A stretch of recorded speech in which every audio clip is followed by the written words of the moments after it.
అక్షర పరబ్రహ్మను ధ్యానిస్తూ ప్రారంభిస్తున్నానండి.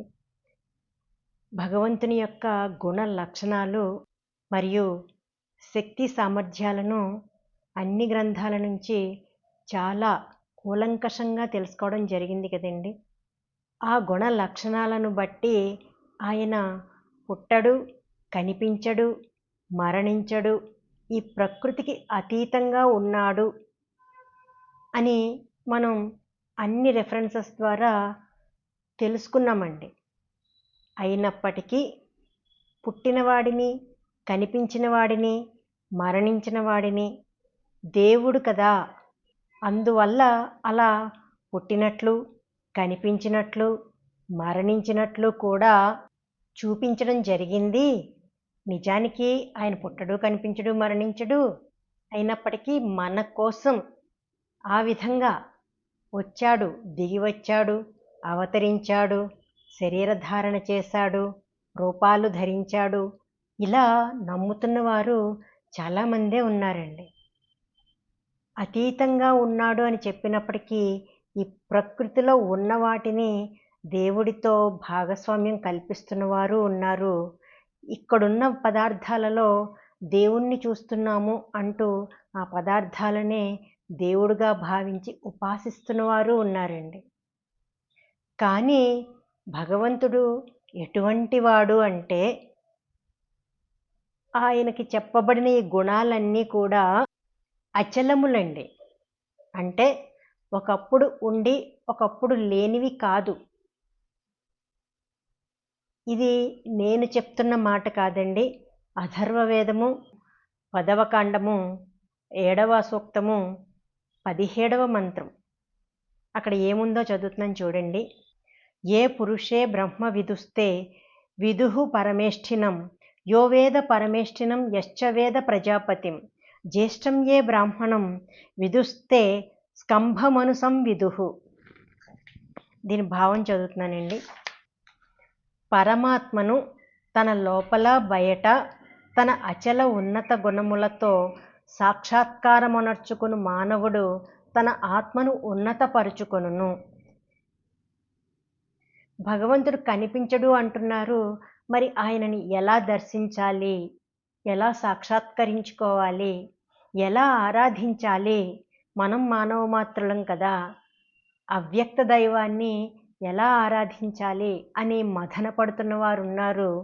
ఇది మనకి సాధ్యం కాదు, నిగ్రహం కోసం విగ్రహం అవసరం అనుకుంటూ విగ్రహంలో దేవుణ్ణి చూస్తున్నాను తప్పేంటి అని అడిగేవారు ఉన్నారు. కానీ ఈ మంత్రం చెప్తుంది చూడండి, భగవంతుని ఎలా సాక్షాత్కరించుకోవాలో. మరొకసారి చదువుతున్నాను చూడండి. పరమాత్మను తన లోపల బయట తన అచల ఉన్నత గుణములతో సాక్షాత్కరించుకుని మానవుడే తన ఆత్మను ఉన్నతిపరుచుకునివాడు అని. ఏమిటి అచల ఉన్నత గుణాలు అంటే, నేను ముందుగా చెప్పినట్లుగా అనేక రెఫరెన్సెస్ ద్వారా తెలియచేసినట్లుగా అన్ని గ్రంథాలు ఘోషిస్తున్నట్లుగా ఆయన పుట్టడు, కనిపించడు, మరణించడు. ఈ ప్రకృతి ఆయన ముందు అణువంత. కాబట్టి ఆయన ఈ ప్రకృతికి అతీతంగా ఉన్నవాడు, సమస్తాన్ని సృజించిన సృజనకారుడు. ఇవి కదండి ఆయన ఉన్నత గుణాలు మనం తెలుసుకున్నాము. అయితే కొంతమంది అంటున్నట్లుగా అవి ఆయన గుణాలే, కానీ మన కోసం ఇలా వచ్చేసాడు అంటున్న వారి కోసం ఇక్కడ చెప్పబడిన విషయాన్ని కాస్త పరిశీలించండి అని నేను కోరుతున్నానండి.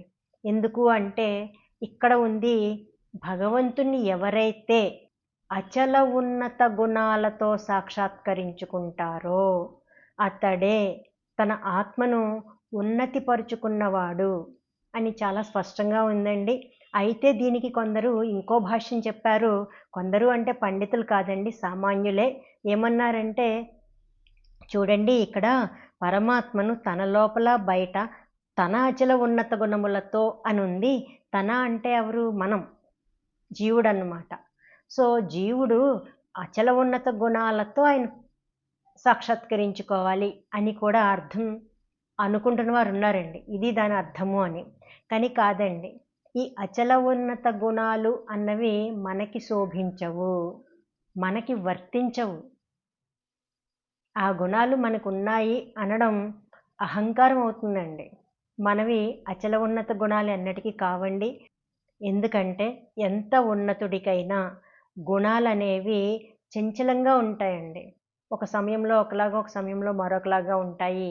ఇంకా ఆ గుణాలు ఎప్పుడు ఒకేలాగా ఉన్నవాడు అంటే నిశ్చలంగా ఉన్నత గుణాలు కలిగి ఉన్నవాడు కేవలం భగవంతుడు ఒక్కడేనండి. ఆయనకి మాత్రమే అవి శోభిస్తాయి. ఆయనకి మాత్రమే అవి వర్తింపచేయాలి తప్ప మనలాంటి మానవుడికి అవి వర్తిస్తాయి అనకూడదండి. ఎందుకంటే సర్వోన్నతుడు దైవం. ఆ దైవానికి మాత్రమే ఈ గుణాలు వర్తిస్తాయి. ఈ గుణాలు అచలము అని చెప్పడం జరిగిందండి. మనం భగవద్గీత 12వ అధ్యాయం 3-4 శ్లోకాల్లో కూడా చూసామండి. ఏత్వక్షరం నిర్దేశ్యం అవ్యక్తం పర్యుపాసతే సర్వత్ర గమచింత్యం చ కూటస్థమచలం ధ్రువం సంనియమ్యేంద్రియగ్రామం సర్వత్రా సమబుద్ధాయః తే ప్రాప్నువంతి మామేవ సర్వభూత హితే రతాః. అచలం అని అక్కడ పదం వచ్చింది చూసారు కదండి. అచలం చలించనివాడు. ఒకప్పుడు అక్కడుండి మరొకప్పుడు ఇక్కడికి వచ్చేసిన వాడు కాదండి ఆయన. అలాగే ఆయన ఉన్నత గుణాలు కూడా చలించనివి, నిశ్చలమైనవి, ఎప్పుడూ ఉండేవి, శాశ్వతుడైన ఆయన గుణాలు కూడా శాశ్వతంగానే ఉంటాయండి. అందుకే అవునండి అప్పుడు అక్కడ ఉన్నాడు నిజమే, కానీ ఇప్పుడు మన కోసం ఇక్కడికి వచ్చేసాడు అనే వారి కోసం నేను చెప్తున్నానండి. ఈ భగవంతుని యొక్క లక్షణాలు అచలము అంటే ఒకప్పుడు ఉండి మరొకప్పుడు లేనివి కాదు. కాబట్టి ఒకసారి పుట్టాడు అంటే అయిపోయింది, ఇక ఆయన పుట్టినట్లే. ఒకసారి కనిపించాడు అంటే ఇక ఆయన కనిపించినట్లే. ఒకసారి మరణించాడు అంటే ఆయన మరణానికి గురైనట్లే, ఆయన నాశనం ఉన్నట్లే. చావు పుట్టుకలు ఆయన అధీనంలో ఉన్నప్పుడు ఆయన ఎలా చనిపోతాడండి? పుట్టినవాడికి చావు తప్పదు కదా, ఇది సహజం కదా. ఆయన అందుకే పుట్టలేదు, మరణించలేదు. ఇది ఆయన సర్వౌన్నత్య లక్షణం అని మనం అన్ని గ్రంథాల నుంచి చూసామండి. ఏ ఒక్కటి దాని నుంచో కాదు. వేదాలు, ఉపనిషత్తులు, భగవద్గీత, బైబిల్, ఖురాన్ల నుంచి కూడా ఈ విషయాల్ని మనం ధృవీకరించుకున్నాము. ఆయన ఎన్నడూ శరీర ధారణ చేయడు, ఆయనకి చావు పుట్టుకలనే బలహీనతలు లేవు అని. అటువంటప్పుడు ఆ శాస్త్రాలని చదువుతూ కూడా లేదు ఒక సందర్భంలో ఆయన పుట్టాడు, ఒక సందర్భంలో ఆయన కనిపించాడు, ఒక సందర్భంలో ఆయన మరణించాడు అని అనడం ఆ దేవుని యొక్క అచల ఉన్నత గుణాలను కాదనడం అవుతుందండి. కాబట్టి మనకి వీలుగా శాస్త్రాన్ని మార్చకూడదండి. శాస్త్రం నొక్కి వక్కానిస్తుంది ఆయన వీటన్నిటికీ అతీతుడు అని. అయినప్పటికీ ఇటువంటి మంత్రాన్ని కూడా అర్థం చేసుకోకుండా అవి మన గుణాలతో మనం ఆయన సాక్షాత్కరించుకోవాలి అని అర్థం చెప్పిన వారు ఉన్నారండి.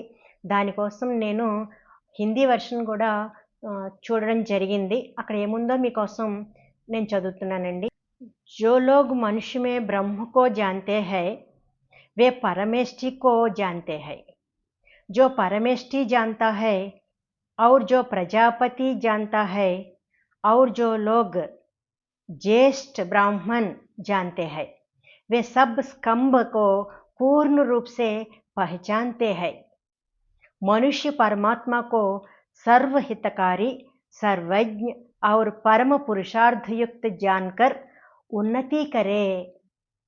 కాబట్టి భగవంతుని ఎవరైతే ఈ విధంగా అర్థం చేసుకుంటారో ఆయన లక్షణాలు ఇవి, ఇటువంటి లక్షణాలు కలవాడే దేవుడు తప్ప ఎవరికీ ఈ లక్షణాలు ఉండవు, ఇంకా ఎవరూ కూడా దేవుడితో సమవర్తి కాలేడు అని ఎవరైతే తెలుసుకుంటారో వారే తమ ఆత్మను ఉన్నతపరుచుకున్నవారు అవుతారండి, ఆత్మికోన్నతి పొందినవారు అవుతారు.